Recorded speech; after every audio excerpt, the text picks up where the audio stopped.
Praise lord. దేవుని ఉన్నతమైన నామమునకు మహిమ కలుగుగాక. ప్రభు పేరట మీ అందరికీ హృదయపూర్వక వందనాలు. ఈ ఉదయకాలము దేవుని వాక్యాన్ని విందాం. కీర్తనల గ్రంథము 119:43 వాక్యము. ఏలయనగా నీ మాట నమ్ముకొని ఉన్నాను, నా నోట నుండి సత్యవాక్యమును ఏమాత్రమును తీసివేయకుము. ప్రియమైనవారులారా, ఇక్కడ దేవుని యొక్క వాక్యం సెలవిస్తుంది. భక్తుడు దేవుని మాటను నమ్ముకొని ఉన్నాడండి. ఆ మహోన్నతుని యొక్క మాటను అతను నమ్మి ఉన్నాడు. ఎందుకంటే దేవుని మాట చాలా ఉన్నతమైనది, చాలా విలువైనదండి, ఘనమైనది. మరి అటువంటి మాట మీద అతను ఆశ పెట్టుకుని ఉన్నాడు, నమ్ముకొని ఉన్నాడు. ఏ మాత్రం కూడా నీ సత్యవాక్యాన్ని తీసివేయద్దు ప్రభా అని తను కోరుకుంటున్నాడు. కావున ఇది ముందు మనం ఆలోచించేద్దాం.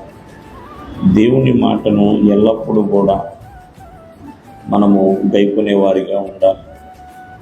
దేవుని మాటను ఎల్లప్పుడూ కూడా నమ్మిన వారిగా ఉండాలండి. ఎందుకని ఆయన మాటను నమ్మి ఉన్నాడంటే, దేవుని మాటను బట్టి విశ్వాసం అనేది కలుగుతుందండి, స్వస్థతలు అనేది కలుగుతున్నాయి, రక్షణ అనేది కూడా దేవుని మాట వలన కలుగుతుంది. ఉదాహరణగా చెప్పాలంటే, ఆనాడు శతాధిపతి ఒకే ఒక మాట అన్నాడు, మాట మాత్రము సెలవిమోయ, నా దాసుడు బాగుపడతాడు. అంటే దేవుని మాటను తను నమ్మి ఉన్నాడు కాబట్టి దేవుని మాట చొప్పున ఈ సృష్టి మొత్తము తయారైందండి. దేవుని మాట అంత శక్తివంతమైనది. కావున దేవుని యొక్క వాక్కులను ఏదనము కూడా నమ్ముకునే వారిగా ఉండాలండి. ఆయన మాటను నమ్మి మనం ముందుకి కొనసాగాలి. దేవుడు ఏం చెప్తే అది చేసేవారిగా ఉండాలని దేవుని యొక్క వాక్యం సెలవిస్తుంది. ఆనాడు శిష్యులు పేతురు, యోహాను, అంద్రయ్య, యాకోబు వాళ్ళు వల వేస్తున్నారు. రాత్రంతా ఒక చేప పడలేదండి.